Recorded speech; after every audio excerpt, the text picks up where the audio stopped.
কাজ করছে বাংলাদেশ। বিশ্ব অর্থনৈতিক ফোরামের বার্ষিক সার্ভার সাইড ইভেন্টে কথা জানালেন প্রধানমন্ত্রী শেখ হাসিনা। এ সময় তথ্য প্রযুক্তি উন্নয়নে সরকারের নেওয়া পদক্ষেপগুলো তুলে ধরেন প্রধানমন্ত্রী। সুইজারল্যান্ডের ডেভোস থেকে রুহুল আমিন তুহিনের রিপোর্ট। সুইজারল্যান্ডের ডেভোসে বিশ্ব অর্থনৈতিক ফোরামের বার্ষিক সভায় প্রধানমন্ত্রী শেখ হাসিনার শেষ দিন বিকেলে যোগ দেন ডিজিটাল লিডারশিপ আলোচনায়।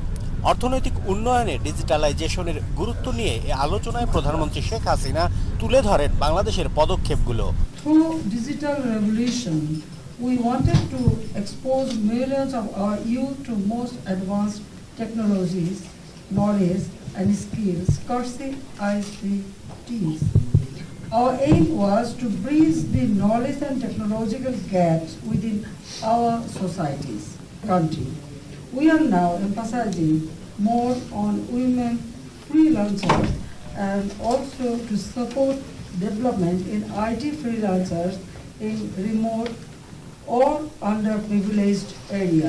পুরুষের পাশাপাশি নারীদের অংশগ্রহণে দেশের প্রযুক্তি খাতের অগ্রগতির কথা জানিয়ে প্রধানমন্ত্রী বলেন, প্রযুক্তি জ্ঞান ভিত্তিক অর্থনীতির বিকাশে সরকার কাজ করছে। Finally, these are some of the ways Bangladesh is positioning itself to be part of the emerging global knowledge economy. We would welcome global knowledge and business to join us in unleashing creativity and innovation in millions of our youth. Digital Bangladesh গড়ায় জনগণকে দেয়া প্রতিশ্রুতি সরকার পূরণ করেছে বলেও জানান প্রধানমন্ত্রী শেখ হাসিনা। বিশ্ব অর্থনৈতিক ফোরামের সাধারণ সভার শেষ দিনে প্রধানমন্ত্রী শেখ হাসিনা যোগ দিয়েছিলেন ডিজিটাল লিডারশিপ প্রোগ্রামের আলোচনায়। আর এই আলোচনাতেই প্রধানমন্ত্রী বিশ্ব দরবারে তুলে ধরেছেন বাংলাদেশের তথ্য প্রযুক্তি খাতে উন্নয়নের রূপরেখা। Ruhul Amin Tuhin, RTV, DeVos, Switzerland. টঙ্গীর তুরাগ তীরে ফজরের নামাজের পর আমবায়নের মধ্য দিয়ে শুরু হয়েছে বিশ্ব ইজতেমার দ্বিতীয় পর্ব। প্রথম দিন জুমার নামাজ আদায় করতে ঢাকার আশপাশের এলাকা থেকেও হাজির হন লক্ষাধিক মুসল্লি।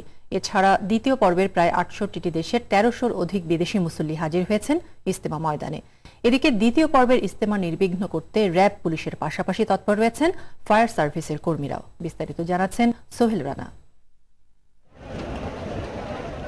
দ্বিতীয় পর্বের ইজতেমায় যোগ দিতে তুরাগ ময়দানে মুসল্লিদের ঢল। ভারতের মাওলানা শামীমের আম্বায়নের মধ্য দিয়ে শুরু হয় দ্বিতীয় পর্বের আনুষ্ঠানিকতা। এরপর নিজ এলাকার মুরব্বীরা বয়ান করে শোনান মুসল্লিদের। এবার ২৬ খিত্তায় ১৭ জেলার মুসল্লিদের জন্য করা হয়েছে আলাদা ব্যবস্থা, তাই নিজ এলাকার খিত্তায় অবস্থান নিয়েছেন তারা। প্রথম ধাপে আসলে আমাদের রাজবাড়ি ছিল না, এখন আমাদের এই ধাপে রাজবাড়ি আছে। সরকার অনেক ভালো ব্যবস্থা এখানে করছে, সুযোগ সুবিধা আছে। অজু গোসলের ব্যাপারে আমরা খুব সুবিধা পাইতেছি। বিশ্বের মুসলমানদের যেন আল্লাহ হেফাজত করে। বিশ্বের দ্বিতীয় বৃহত্তম তাবলিগ জামাতের এই সম্মেলন নির্বিঘ্ন শেষ করতে তৎপর রয়েছেন আইনশৃঙ্খলা বাহিনীও। এদিকে ইজতেমার প্রথম দিনে শুক্রবার হওয়ায় দেশের সবচেয়ে বড় জুমার জামাতে নামাজ আদায় করতে আগে ভাগেই প্রস্তুত মুসল্লিরা। সমস্ত মানুষগুলো আমল শুনে এবং ওই অনুযায়ী আল্লাহর রাস্তায় বের হয়ে যায়, এটা হচ্ছে ইজতেমার মাকসাদ। আমি সাভার থেকে আসছি, বুঝেন না, এত বড় জামাত আমার ভাগ্যে জুটবে কিনা আল্লাহ জান। আল্লাহ যেন আমাদেরকে মাফ করে দেন, প্লাস সবাইকে যেন মাফ করে দেন।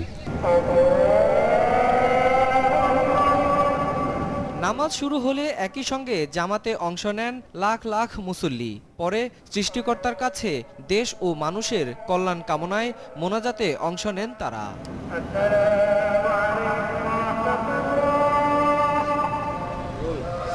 ১৯৬৬ সালে টঙ্গীর তুরাগ তীরে শুরু হয় বিশ্ব ইজতেমার কার্যক্রম।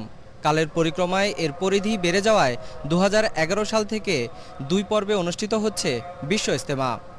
প্রতি বছরের ন্যায় এবারও প্রথম পর্বের ইজতেমা শেষে শুক্রবার সকালে আম্বায়নের মধ্য দিয়ে শুরু হয়েছে দ্বিতীয় পর্বের ইজতেমা। আগামী রোববার আখিরি মোনাজাতের মধ্য দিয়ে শেষ হবে বিশ্ব ইজতেমার এবারের কার্যক্রম। সোহেল রানা, RTV, টঙ্গীর তুরাগ তীর, গাজীপুর। ইতিপূর্বে যারা দেশে সন্ত্রাস ও নৈরাজ্য সৃষ্টি করেছে তাদেরকে বিচারের আওতায় আনার দাবি জানিয়েছেন নৌমন্ত্রী শাহজাহান খান। বিকেলে রাজধানীর শাহবাগ চত্বরে শ্রমিক, কর্মজীবী, পেশাজীবী মুক্তিযোদ্ধা সমন্বয় পরিষদ ও আন্তর্জাতিক যুদ্ধাপরাধ গণবিচার আন্দোলনের প্রতিষ্ঠা বার্ষিকীর জঙ্গি বিরোধী সমাবেশে এ দাবি জানান তিনি। এ সময় প্রধানমন্ত্রীকে হত্যা সহ সব রকমের ষড়যন্ত্রকে জনগণ প্রতিহত করবে বলেও জানান শাহজাহান।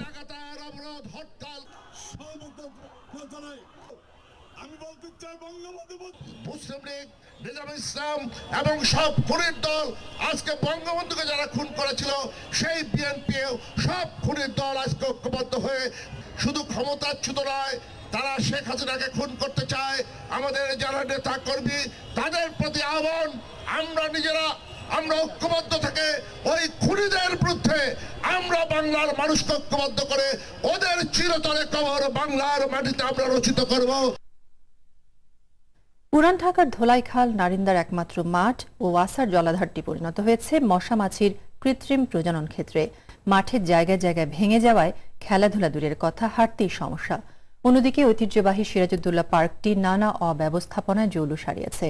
রাজধানীর পার্ক মাঠ নিয়ে শাহাবুদ্দিন শিহাবের ধারাবাহিক রিপোর্টের 7ম পর্ব ছবি তুলেছেন মোহাম্মদ শাহিন। দেখে অজপাড়া গায়ের ডোবা বা ধানক্ষেত মনে হলেও রাজধানীর পুরান ঢাকার ধোলাইখাল, নারিন্দা ও আশপাশের একমাত্র খেলার মাঠ এটি। শিশু কিশোরদের খেলার মাঠে এখন খেলা করে মশামাছি। ঢাকার অন্যান্য এলাকার চেয়ে এখানে ডেঙ্গু রোগীর সংখ্যা বেশি। কেন সেটা এই জলাধার দেখলেই বোঝা যায়। মাঠের চারদিকে হাঁটার পথ ভেঙে চৌচির হওয়ায় বয়স্ক ও ডায়াবেটিক রোগীরা হাঁটতে পারেন না। 2015 সালের 12 নভেম্বর ও গেল বছরের 20 অক্টোবর কুরবানির হাটের পর মাঠ ও জলাধারটি নিয়ে এলাকাবাসীর দুর্ভোগের চিত্র তুলে ধরে আরটিভি। এতে স্থায়ীভাবে মাঠ ও জলাধার উন্নয়নের পরিকল্পনা করে ঢাকা দক্ষিণ সিটি কর্পোরেশন। আমরা যথাশীঘ্র সম্ভব আমরা এই কাজগুলো করে দেব। সাদেক হোসেন খোকা মাঠ ও জলাধারকে কেন্দ্র করে পুরান ঢাকায় একটি মিনি হাতির ঝিল বানানো সম্ভব বলে জানালেন এই স্থপতি। আমরা এই প্রকল্পের সঙ্গে ওটিকেও যুক্ত করার চেষ্টা করছি। মাননীয় মেয়র ওয়াসার সাথে আলাপ করে এটা যদি যুক্ত করেন তাহলে ছোটখাটো একটা হাতির ঝিল পুরনো ঢাকাকেও উপহার দেওয়া যেতে পারে। এদিকে পুরনো ঢাকার ঘনবসতিপূর্ণ নয়াবাজার, জিন্দাবাহার, বংশাল ও আশপাশ এলাকার যানজট, গিঞ্জি পরিবেশ ও শব্দ দূষণের মধ্যে যেন মরুভূমির এক ফোঁটা পানি এই সিরাজউদ্দৌলা পার্ক। চারদিক থেকে দখল হওয়ায় দিনকে দিন পার্কটি ছোট হয়ে যাচ্ছে। আজকে পার্কটা চোখের সামনে ওই পার্কটা দখল হয়ে গেল।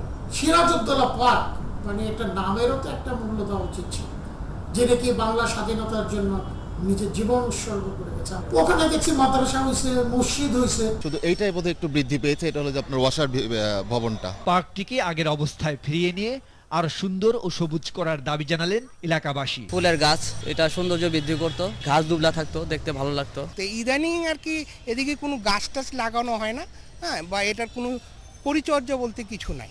মাঠ জলাধার একসঙ্গে উন্নয়নের পরিকল্পনা নেওয়া হচ্ছে বলে জানালেন দক্ষিণ সিটির মেয়র। ওয়াসার সঙ্গে আমাদেরকে কথা বলে আমরা ড্রয়িং ডিজাইন করেছি। হস্তান্তর প্রক্রিয়া নিয়ে এখনো কথা হয়নি। তাদের সহায়তা যদি আমরা পাই তাহলে সেটাকে একটা সুন্দর আপনার ওপেন রিক্রিয়েশন সেন্টার করে দেব। মাঠ পার্ক উন্নয়নের পাশাপাশি ওয়াসার সঙ্গে সমন্বয় করে জলাধার উন্নয়নের বিষয়টি নিশ্চিত করে পুরনো ঢাকার রূপ বদলে দিবেন কর্তৃপক্ষ, এমন প্রত্যাশা নগরবাসী। শাহাবুদ্দিন শিহাব, আরটিভি, ঢাকা।